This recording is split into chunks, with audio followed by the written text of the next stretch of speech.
Welcome to the Fundraising Elevator, where we're all headed up. This podcast is a production of ElevateNonprofit.com, an online learning platform for fundraising event professionals. We're coming to you today from the studios of the AV department. Please welcome our hosts, Kristen Steele and Samantha Swaim. Welcome to the Fundraising Elevator, where we are all headed up. We are so excited to have Clay joining us today, Clay, I know we have an official bio we're going to introduce you with, but you, in my mind, are like the wizard behind the nonprofit scenes that helps nonprofits figure out the puzzle pieces. It's like we have 32 puzzle pieces on the table. How do they actually fit together? And so we're excited to dive into one of your many super talents. I think you are like the one who mirrors the nonprofit the most by switching hats and having lots of different skill sets you bring to the table. But Kristen, let's introduce the audience to Clay. For the official bio, let's go. Clay Buck calls himself a recovering actor and a reluctant data geek, but fundamentally, he's a fundraiser. He's been in fundraising since the late 90s. Yes. And remembers when the master database was a file cabinet full of carbon copies and 3x5 cards. Maybe for some of you, it still is. Clay's worked as a fundraiser at nonprofits all over the country, most recently in Las Vegas, Nevada. He's also been a consultant with large national firms and recently launched his own company, TCB Fundraising, that focuses on fundraising and communication strategies for individual giving. He's the co-creator of the Fundraiser's Planner and hosts the podcast Fundraising is Funny. Clay's a dog dad to two poorly trained golden retrievers who have practically mastered the art of the ask, especially at dinner time. We're so grateful you're here. So Clay, please tell us, why is fundraising funny? What about fundraising isn't funny? True. This is true. This is true. If you think about it, no, really think about it. Think about what giving is, right? If we look at it from the donor's perspective, and honestly, donors, like we use this word donors like they're this big mystical creature, right? Donors are just humans who give. So donors are human. So if we look at donor behavior, we're looking at human behavior. Anyway, I'm already down the line. Why is it funny? I go out and I work, right? And I give up my time. I'm away from my family and I have to go and do work and get paid to do it. And then I take that hard-earned money and I give it to something that I believe in. Like, if you really think about it, this is a weird exchange. Like it doesn't make sense. So it's funny. And then it's funny because here we come in as fundraisers and we do all this wacky stuff and give ourselves ulcers and stress to get people to get into that generosity exchange and get all kinds of shenanigans going. It's just funny. Like, and also, can we start laughing about it? Because shouldn't that generosity exchange be joyous? Shouldn't that be fun? Oh, it's like the medicine to the fundraiser. Joy. Exactly. And being in relationship, I think the joy often comes from the relationships you create with your donors. And I mean, sure, there are some stressful relationships. It should come from the relationships you have with your donors. Right, it should. But that's really the funny part too, is looking at, okay, why isn't this joyous? And what are we doing that isn't funny? And maybe if we hold it up and laugh at it, we can actually realize how goofy it is and then maybe do something different. Instead of continuing to suck the life out of it. Right. Yes. Right. This is good. I like the frame. I like the idea too of the craziness of what we do and the craziness of the fundraising world, sort of having the antidote of joy and humor and enjoyment of your work. How important is that? Critical. Well, I think so. I agree. Well, Clay, you are a master of the now what. Like I said, you're so good at putting puzzle pieces together. And you so often have nonprofit organizations working with you that say, I have to do the end of year campaign and I have to do a direct mail piece and I have my big event and I can't think about anything else because I also have these other 30 million things to do. And you're really good at seeing clearly, where do we go from here? And so with most of our audience being connected to their gala, many of our listeners are thinking about their big event, are just recovering from their big event. Oh, bless. right? And then they put everything else on the back burner. How do you help a nonprofit figure out the now what? So event's over, now what? So first thing, I will add my very first full-time fundraising job that I realized and understood the profession of fundraising. Because when you're in the theater and you're raising money, you're like, this is just what we do. And then you go and join like a nonprofit and you're like, oh, this is a real profession. My first real job, well, I was the special events person. I did the gala every year. Lived it, right? Love it. Love you, event folks. Here to support you. But you don't do it anymore. So therefore, I don't do events anymore.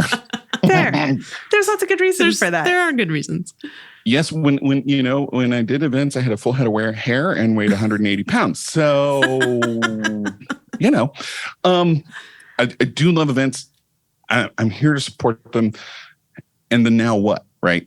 Well, okay. For me, the now what, whatever it is, whether it's an event, whether it's an appeal, whether it's a campaign, whatever it is, we tend to think of fundraising as a very linear process, right? Yeah. Identify a donor, ask a donor, cultivate a donor, ask them, get the gift, repeat the cycle. Our whole donor life cycle is exactly that. It is a step-by-step, but fundraising doesn't work that way. And anybody that's been doing it for any length of time knows that, no, it's not linear and it's not clean and it's not clear. Right. And it's a whole big, messy system. And if we start to think in systems rather than linear, and by a system, I mean multifunctional parts all working together to achieve a goal, and a system maintains its balance through feedback. If we start to look at that, then the now what is just what's the next part of the system and where does it flow to? Yeah. So in an event mindset, if we're talking about an event and we build the event and we invite them and we build all the excitement and we do all the PR and then we have them at the event and they come to the event and hopefully they give, hopefully they buy an auction item, whatever it is, however they engage with the particular type of event, and then we receipt it and it's done. But we just had all these people in the room listening to our mission, talking about our message, right? Getting to know us. And some of them did and some of them didn't. What do we do now? Well, how do we keep them on the journey? Because we tend to go, event donors. I don't know. Right. Did we give them the opportunity to be some other type of donor? Did we give them the opportunity to engage in a different way? And a lot of the now what takes systems development and investment, not in a huge way, not in a major way, but some point in the event planning process, stopping and going, what happens the day after the event? Yep. Right? Yep. What's the path? Because now I've got 200 or 300 or 5,000 people that have heard our name and know something about us. And where do we go to engage them? And can we make that a simple, executable systems approach that now you're part of the story now. Yeah. So come along and ride with us, because everything else is going to get just as cool as, that fancy dessert that you got. I love that you said you're part of the story now, because I think that there's a lot of thought and research that's gone into communications to donors. And if you have a system, and even to narrow it down specifically, if you have a database of your donors, a lot of those systems and tools allow direct communication where you can actually send an email that says, "Dear Clay, thank you for being here tonight. We are so excited to have you at the event." But in addition to that, you can add in the element of you language, almost removing the organization from the story narrative of you impacted this mission in this way, so that you can really kind of pull people into the story when you have that, follow-up or follow-through. Yeah. 100%. Absolutely. What we're doing when we're hosting an event, what we're doing when we're asking a donor. Okay, so funny story, funny-ish story, if I may. About 15 years ago, somebody came to me and said, "Hey, what's the big deal about fundraising? It's just asking people for money." And at the time, I couldn't answer the question. It's about relationships. People give to people, right? Standard responses, but I couldn't answer it in a way that satisfied me or satisfied him, that it's more than just asking. And so that's what I started really intentional research and digging into and learning and exploring, what is this thing we call fundraising? And I came across this book. It's by Henry Nouwen, who is a Catholic priest, theologian, writer. He was asked to fundraise for his monastery and didn't want to do it and had the same fears that we all do And so he went on prayerful study, et cetera. And he wrote a book called The Spirituality of Fundraising. It's a wonderful book for any fundraiser's library. Whatever your faith background is, there's some just nuggets of gold and wonderfulness in that book, and highly, highly encourage it. What he said was, and this hit me so much, it's actually on my business cards.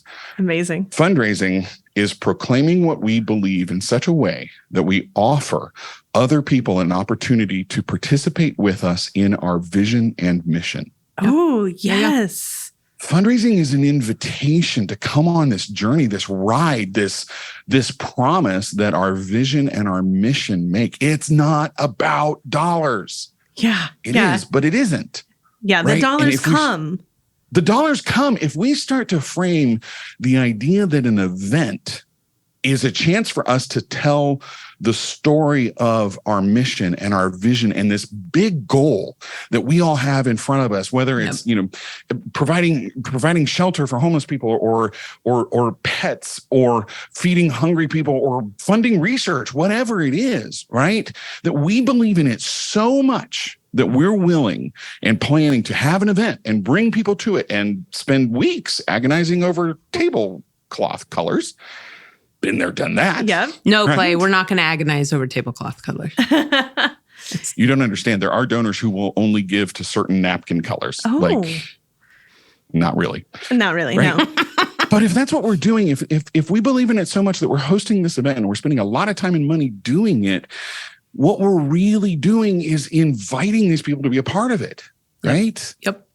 And how do we get the you in it? It's not about us. People don't give to organizations. Right. Yep. Yeah. It is the hardest truth of fundraising, and especially, God love them, and here's my shout out to executive directors and board members, but nobody cares about the organization. They don't. They care about the beneficiary. They care about the missionary. Right. You're just a conduit. Yep. And we as fundraisers are just there to facilitate and offer the opportunity for people to come on board with this mission to support and help people. That's what the story is. My question is why are we even in the middle? It's always about you, right? Yeah. Yep. It's always about the donor. But let us add this very important caveat. That concept taken to the wrong degree is what leads us into donor dominance and into what's the word I'm looking for, right? Exclusivity. It makes it, we get into saviorism and all of that. So there is a fine balance between it. I fully believe if we start to look at the work that we do as an equal balance between the organization and the mission, the beneficiary and the donor, it's three parts all working together. And the number one priority is the beneficiary.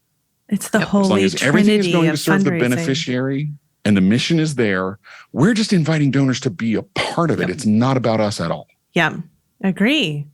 Well, so you're taking us to church a little bit here. I want to look at the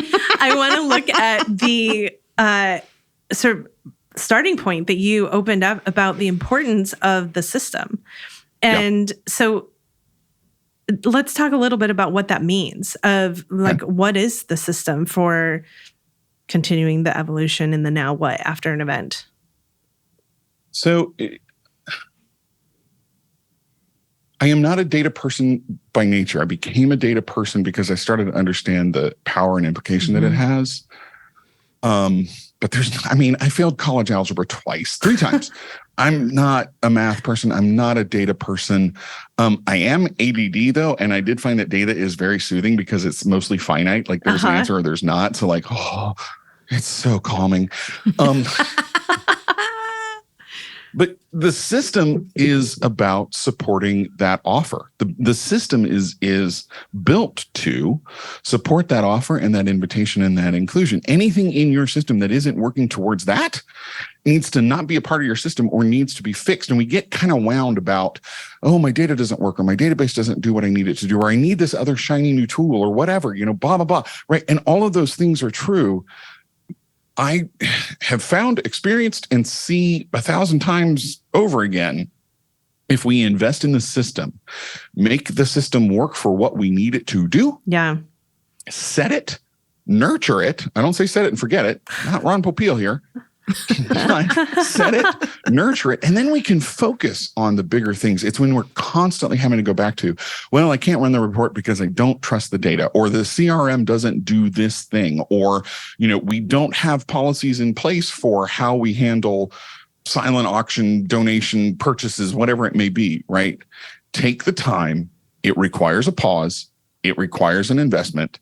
Set the system, and then let the system support what the goal is. And the goal is always, always, always, the goal is always now what, right? Yeah. The goal is always now what? Now where are we going? Now where are we taking this donor? Now where do we need it to be? The investment in systems, this is where it requires to, whatever the size of the shop, whatever your role in the organization, it really does require us as fundraisers to step into leadership. Yeah. And convey to our CEOs, our boards, our bosses, et cetera, look, give me a month to clean up this data. I understand, but we're fighting the data right now. If I can stop fighting the data, I can spend more time out in the field meeting donors. Yep. Right. I think the now what on that, though, is once you have the data cleaned up and set up and you have the tool, stop making it the obstacle. Correct. You're now liberated from complaining about the data and from cleaning up the data and the data and the data and the data. So I'm super interested in story, as we know. Mm-hmm. And I believe that numbers, data have stories in them once you get them in the system and cleaned up and all the things. What are data stories that people should be looking for? What is it telling us? The stories in the data are the stories donors tell us. Oh, yep. Yeah. We talk about storytelling outbound. We talk about the story that we tell. What story are we telling? We don't talk about enough. What are the stories donors telling us? Yep. As simple as how much information are they providing? What kind of contact information are they providing? Are they giving you full name, address, email, phone number? Are they just giving you just the bare minimum? What's the story they're telling us? We also live in a time when there is massive amounts of data that can be found about people. So whether we append data with third-party data like wealth intelligence platforms, wealth screening, those kinds of things, demographic data, whenever we're doing digital ads or anything like that, we're using, additional data to identify potential targets. All of those things, all of this data and information now tells us so much more about who our donors are. If we're talking, though, about an organization that is fortunate to have history, and therefore has history in the data, those giving patterns and how donors give and what they've given and when they've given and where they give to are huge stories that they're saying to us, and they're asking us to listen. This is the story I'm telling you. I'm telling you what you need to know about me. Are you actually listening to it? And we kind of get a little focused on we need them to behave this way. Yeah. Yeah. We want them on this line, and they're actually drawing the shape for us. Mm-hmm. Correct. 100%. So can I give a quick example of that? Yes. Please. Like, everybody's talking about donor retention. Absolutely true. You look at Fundraising Effectiveness Project, average retention rate is 45%. Okay, sure. That's year over year. That's looking at this year compared to last year. It's good. It's not great. It's great. Giving history over time, lifetime value. Yep. When I do a database audit, I ask for, if I can get it, 10 years of history. And my data nerd friends go, 10 years, that's ridiculous. That's too much. Aha, yes. But if I look at a donor that has been on file for 10 years, what you see is what I call consistent but not consecutive. Mm-hmm. So, right, to remove the timelessness of this, we're talking about this in 2023. So let's say their first gift was in 2013. They've been on file, quote unquote, since 2013. They gave 2 gifts in 2013. They didn't give in 2014. Then they gave in 2015. Then in 2016, they came to the gala. And then they took a couple years off, but then they gave 4 gifts in 2019. Like, they're all over the map. Right.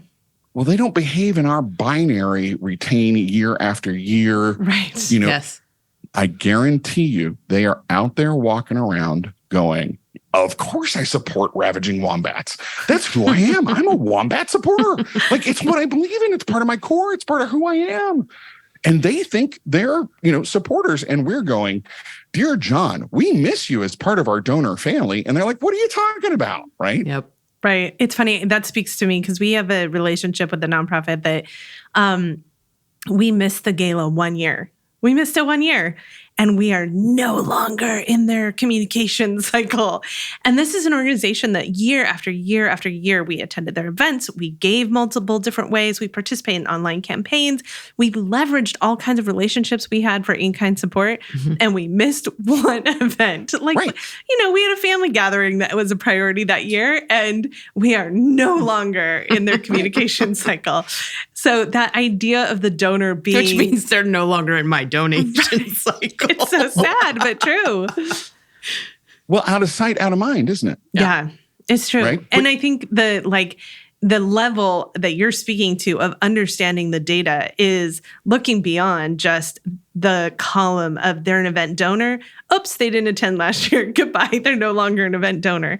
So Or even better, if they are an event donor, all I have to do is make sure they're seated at a table and they'll still be an event donor. Right. Yes.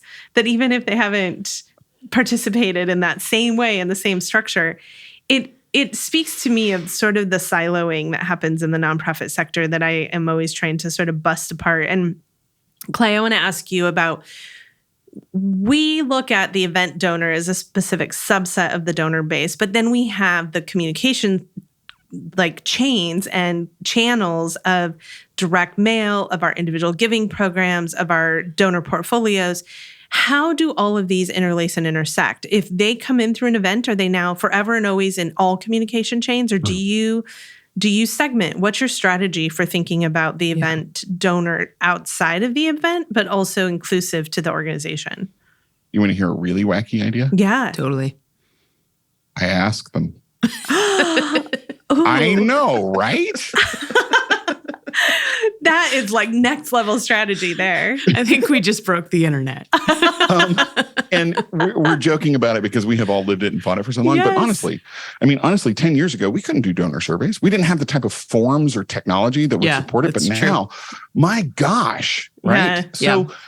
All right. So let's just say, for example, right, you host an event and your board members and your key volunteers bring all these guests, and the guests, opt in at the event and give you their email address and they want to be involved. And you've got a phenomenal stewardship plan, which, I know you're tired, you're exhausted. Right. It was a tough event. It was a long weekend, but Monday is Monday. Thanks so much. It was so great to see you. We had such a great time. Here's a short snippet of some memories, blah, blah, blah. What's that post-event communications thing? Because I want to keep them warm and fuzzy, right? After the event. But at some point, maybe we go, hey, you know what? We had such a good time at the gala. It was so wonderful to see you. So grateful that you're there. We would love to stay in contact with you. How would you like to hear from us? I love that. And give them the option. Not all systems can do it. I know it's work, but if you can do it, and my goodness, we can do it with simple things. We can do it with a Google form now. Yeah, that's true. Right? There are simple ways to attack it. It's just a matter of, is this a priority for us? Because I guarantee you, see, what I didn't say, my first job, I was the event person and also the grant writer. Oh, did you do comms too? We don't want to talk about all the things that were underneath that hat, but I would finish the gala and then Monday I'd have to come in and be doing a logic model and so now the next urgent thing has hit me. When you build your systems, when you look at your systems, if we're going to buy into, and if we're going to believe in this, the stories donors tell us that it's an offer and an invitation, how do you build your systems in such a way that you're prioritizing the post-event communications, the post-campaign communications, whatever it may be, that you're prioritizing that in equal measure to your napkin colors? Yes. Right? I love that you keep coming back to napkin colors because we always talk about the centerpiece is the discussion that controls the narrative for so long, but it is really about the relationship to the donor. So we're going to take a short break, but when we come back, I want to talk more in the nitty gritty of how to do this because I think it's important for folks to kind of think about the tools. So we'll be right back. Great. Awesome.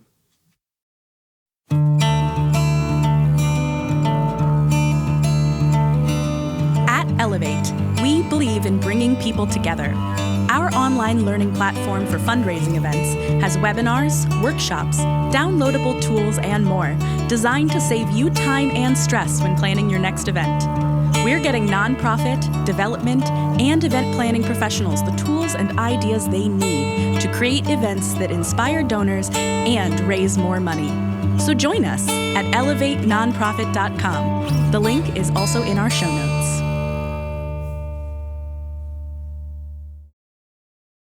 So welcome back. As we are talking about kind of the what next after an event, you were before the break talking a little bit, Clay, about the importance for engaging on that Monday morning and that like tired Monday, I just finished a big event and all I really want to do is take a nap. I have a couple of sort of quick resources that I like to provide organizations about what to do when you are so tired and want to take a nap. One, I recommend that some of this work actually be done either the night of the event or pre-programmed in, and then you actually take Monday off. So, because then you can have meaningful, thoughtful communications to your donors. But a couple of tools that we recommend in most donor platforms after the event, you can send an email and a text message now. If you are sending an email blast, it is really easy to also include the donor name in it. So having a pre-thought out, pre-written email all ready to go, and at the end, and with a blank spot in it of thank you for helping us raise blank. The night of the event, we fill in that blank spot and we hit send. So, and we even write it assuming that the donor is reading it the night of the event. So it is, we are just packing the last of the boxes and cleaning out the space. And we're just so, over the moon about what you were able to support tonight. And that sort of framing of, as you get home, we just wanted to say thank you and let you know that we raised this amount of money. The quick, easy communication. But the second thing that we often do is engage our video production team to actually create a little video clip or highlights reel. We call them the sizzle reel. That is a short little recap of the event because people want to see themselves and want to say, I was there and share that out. So having something that you can share out shortly, it could be within a week, but shortly after the event. But you probably have video assets from your event that you shared to the crowd. And those are awesome to plug in for the Monday morning email, to be able to say, if you missed it, we want to connect you to Sarah's story. Sarah bravely shared her story at the event. Here's a little clip. And being able to include that to all of your audience, not just your event donors, so that that is pre-programmed and that content is ready and preloaded. And then the last thing I would say is having your photographer provide you an image library that people can quickly access and share to their social media. So if you're able to send out our, great photos from Saturday night, click here to get your photos. That is such a valuable resource because donors want to see themselves. Donors want to feel like they're a part of an organization and part of something. And sharing out those images kind of helps populate your post-event communication. So you can precede these things before, and then you can take Monday off. 100%. Can I offer 3 quick things on that? Yes, please. Yes, I was just going to ask. I was literally just going to ask you. So you go. Top 3. 1, and I do this in appeal writing and campaign work as well. Write your thank you first. Yep. Oh, great strategy. Write your post-event thing first. First thing you do it 3 months before the event, right? Yep. Start with gratitude. That's a great way to visualize and manifest something too. Like as the fundraiser, my goal feels daunting when I look at it on paper, but I can write that thank you note celebrating success. And now it feels a little bit more attainable.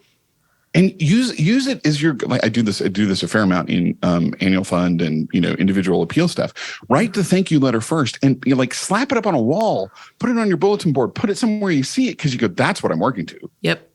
Yes, I've got a dollar goal. Yes, I've got, napkin colors to do. I will tell you the napkin color story if you want to hear it at some point. But put that gratitude up first. It reframes how we think about it. It gives a different goal set and a mindset that this is what I get to do. When this is all said and done, we get to celebrate and say thanks. And Listen, there's a lot of talk about thank you letters and thank you gratitude and donor demands and all that right now. But wouldn't we all rather live in gratitude and appreciation than, stress and so number one, write that first. Number two, whatever methodology, whatever thing you use to capture information, again, the days of the formal, stuffy white shirt, this is all behind us. We can this is going to shock you. We could ask donors, what do you want us to call you? Right? In our forms, in our capture, we can say, hey, Sam, Samantha, which is the name that I have on record, right? Right. We'd love to stay in touch with you. When we send you an email, what would you like for us to call you? And you write in Sam, because I cannot think of a single CRM, and I know a lot of them that don't have a preferred name or salutation field or something that says, what do you want to call me? Because when I get something that's addressed to Dear Thomas, you didn't hear me. You didn't know me. You don't know me. And Dale Carnegie, the sweetest sound in any language is the sound of a person's own name. Yes, it's true. Yeah. So let's ask them, what do you want us to call us? And 3, I'm 100% with you, 100% on board. Totally, absolutely. People want to see the fun. They want to remember. I personally love sending videos like a week later too. Sure, Oh, hey, here's another edit of, remember how much fun we had last week? Right, all of that. Let's also, though, be cautious about how we post it and what we say on social media. Yep. Because it's very easy and it's important to post pictures of the event, and every single one of your donors that got the invitation and went, I love this organization, but $250 for a dinner? Right. I can't, right?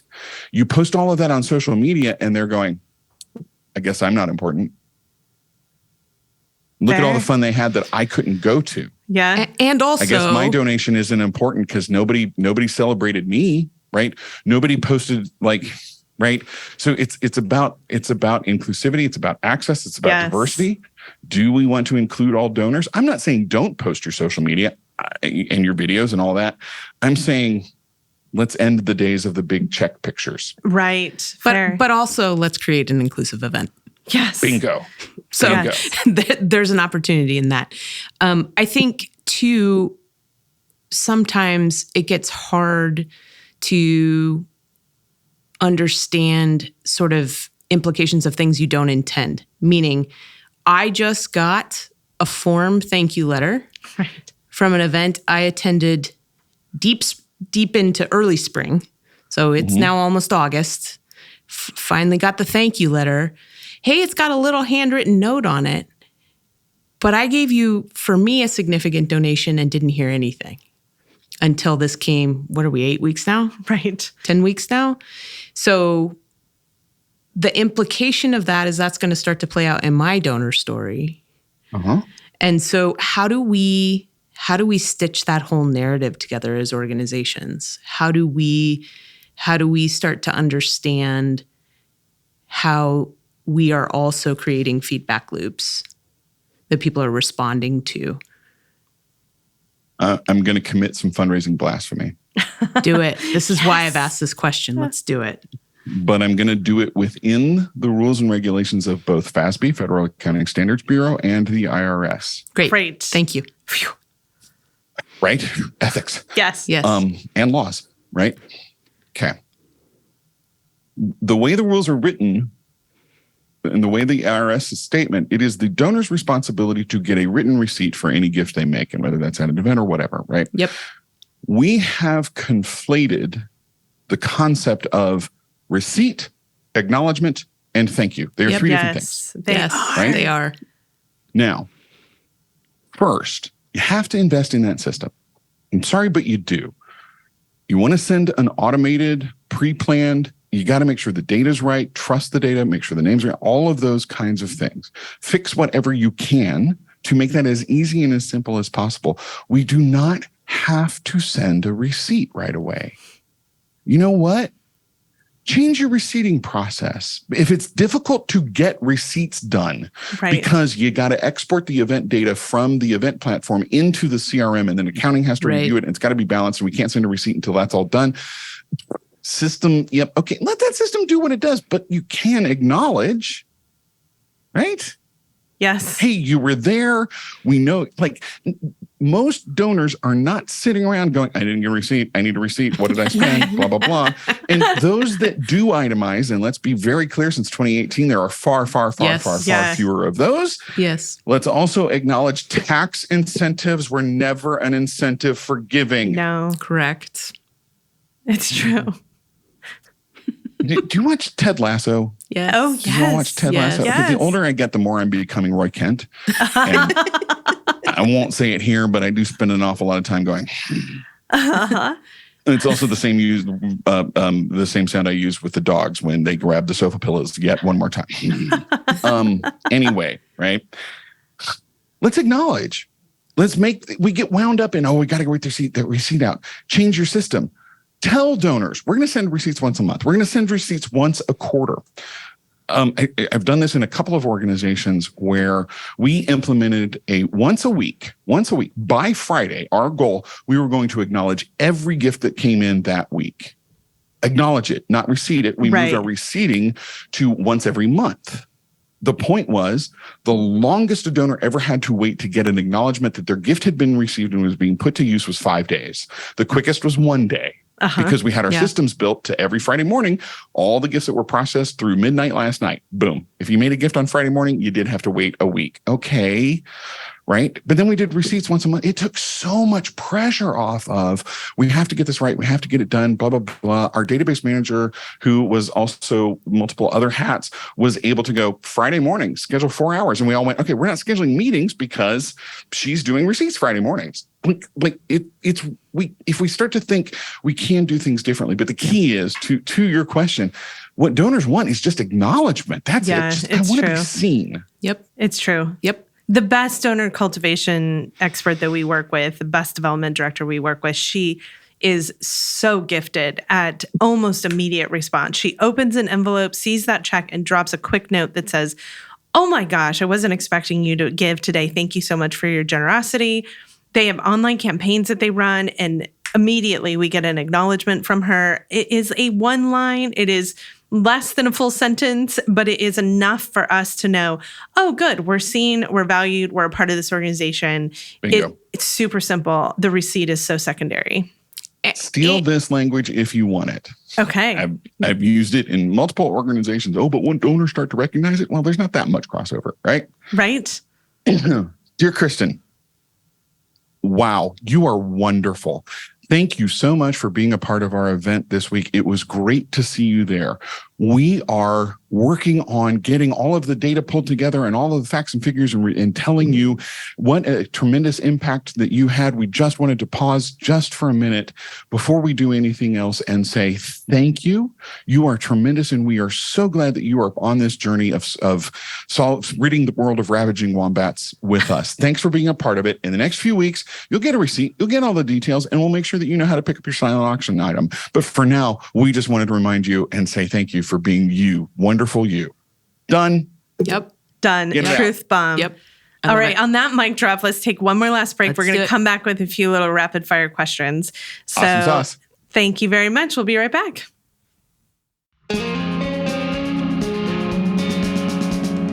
The Fundraising Elevator is recorded at the AV department in Portland, Oregon. For years, they've been our trusted partner, delivering exceptional audio-visual production and videography for nonprofits. In 2020, they transformed into a dynamic live streaming studio, producing more than 900 virtual and hybrid events. Now, we embark on an exciting journey together to bring you this podcast. Seeking the best in live events, video production, and live streaming? We proudly recommend our friends at the AV department. Link in the episode description. All right, welcome back. Well, we were just talking over the commercial break about it isn't that hard. And sometimes we overcomplicate. Sometimes we have competing priorities. And we got lots of truth bombs from you today, Clay. So thank you so much for that. I want to just ask. It doesn't mean it's easy. It's not easy. Correct. Yes. There's a difference. That is true. But I want to ask big picture. When organizations do this work, when they invest in their systems, when they clean up their damn data, and they have data they can trust and they know, and they really think about what the communications to their donors are going to look like so that there are thoughtful communications and then there is the business of the communication. What is possible for an organization when they start to invest in this kind of work? Everything. Mic drop. I think he got a tear in that eye. But it's kind of true. It would let you focus on what are the big. Don't get me wrong. All of this stuff is important. It really, really is. It's critical. And there's been some conversation lately about AI can help us get rid of the mundane tasks like thank yous. If a thank you is mundane, I'm going to ask you to rethink your priorities. That said, you do have bigger fish to fry. And we do have small shops where, your database admin is also, running programs at night or whatever it may be, right? Fix the systems, get the pain points out of the way. Yeah. Right? Reset that priority, reframe it and think about offering and inviting versus asking and receiving, and get the system to work to support you. Recognize you'll need to nurture it, but then you can focus on other bigger things, identifying new donors, expanding the mission, whatever it may be, right? It's when we get so bogged down in things that don't support us well. And let's acknowledge, not all of us, I'm not a data guy. I had to learn it, but I had the luxury to do it. I had a boss that supported it. I'm lucky in that, right? We have so many things that affect us. Build your knowledge, get firm in knowing what your system needs to work better and what's going to support you better so that you can go do the things that are most important or more important or we're going to Marie Kondo fundraising here. What brings you joy? Yeah. Everyone should Marie Kondo fundraising, I think. Agreed. It's true. So at the Fundraising Elevator, we get in and ask folks the two questions, which are, we're going to go up to the penthouse first. Uh-huh. What is a great event that you have been to and what made it great? It was I'm not going to name it because it would make it really identifiable. Yes. It was the event that was kind of gala-ish, but the entry price point was relatively low. I want to say an individual ticket was $50, $75. And it was jeans, t-shirts, and tennis shoes. Oh, and yes. fun food that was mission related. And the whole program was 15, maybe 20 minutes. Brilliant. And I know we see this differently. I know, and I support, celebrate, champion your success.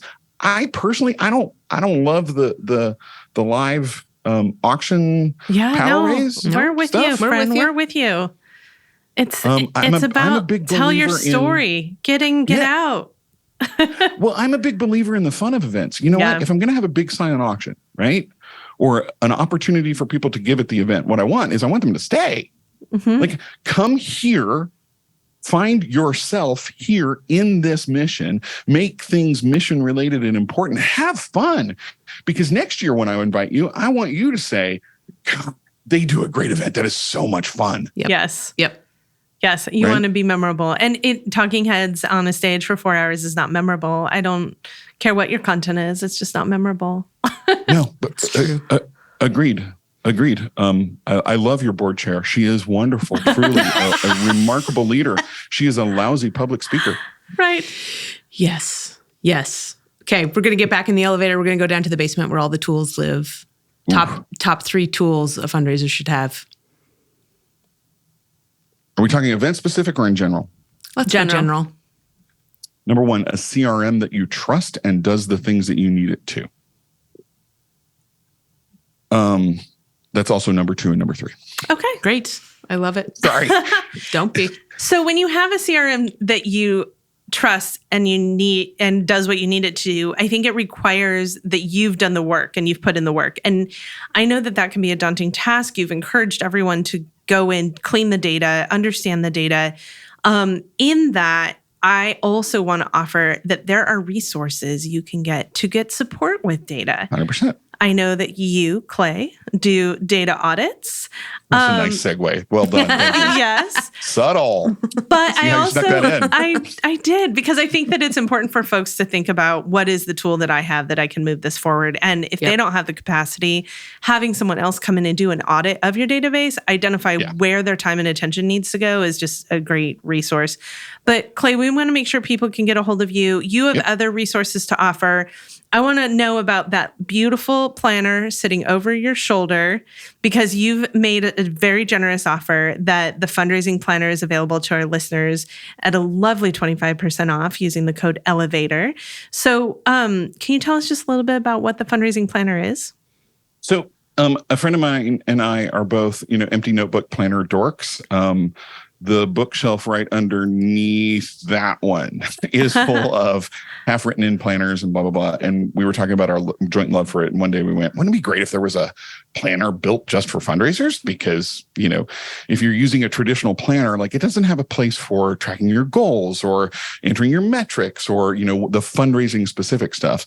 And then we went, oh, then we'll just create one. So we did. And the intent behind it is very much just like a standard planner. So it starts with your personal goals, your vision for the year, all of that. It's built on, we dug deep into time management techniques and goal setting and all of that. So it helps you set your personal goals. It helps you set your fundraising goals. And it's built chronologically. So you don't have to flip back from daily to quarter to blah. It takes you through the whole year. Starts with the quarter. What's my goals for the quarter? Then it goes to month. What's my goals this month? And then there's a daily page for what you do. And it has like prompts for, here's the 5 donors that I'll call this week. Here's the 3 stewardship activities that I'll take this week. And there's a reflection page where it's, what did I do well? What did I not do well? What could go better? Right. So it's pretty much got just about every planning tool that a fundraiser would need. It is not a fundraising plan, although it'll help you execute one. Great. Dreamy. Well, to me, it looks and sounds like you have created something that takes all of the notes, all of the yellow pads, all of the, Post-its, phone messages, Post-its, and put it into one easy location. So thank you for thinking of all of us and providing us a tool. It's also, we wanted it to be kind of fancy schmancy. Yes, so, it is fancy. You could walk into a meeting with this and, look professional. Because sometimes, let's be honest, right? Fundraisers, listen, stick a whole bunch of Post-it notes in here and carry a pen and just walk real fast through the office. And people will be like, oh, he's so busy, so efficient. Look at that. Right? Well, thank you for your truth bombs. Thank you for joining us today. Thank you for all of the hat sorting you do in the nonprofit world, because I feel like you are the puzzle master, helping people figure out now what. And we're so glad to have you join us. I am beyond grateful. You all have changed and impacted the profession. I'm just lucky and fortunate to get to come along with you on this, and the feelings back are just 100% mutual. So thank you. Well, you're a dream, and I hope people tune into Fundraising is Funny and listen to you and Lynn just giggle away as you talk about the joy of fundraising, because Lynn Wester is another amazing, brilliant partner in this work. And so thank you for bringing that into the world. And for all of our listeners, I hope you tune in and check it out too. So thank you all for tuning in. Thank you for joining the Fundraising Elevator, and we'll be tuning in next time. Thanks so much. Thank you all. The Fundraising Elevator is produced in partnership with Swaim Strategies at the studios of the AV Department. The program is produced by April Clark and directed by Steve Osborne, with audio engineering and original music by Dwayne Anderson and Heidi Christensen. Video production by Chris Peterson, Whitney Gomes, and Nathan Bouquet. Video editing by Steve Osborne. Graphic design by Pendulum Creative Group, and support from Sophia Keller, John Lyles, and Andy Dowsett.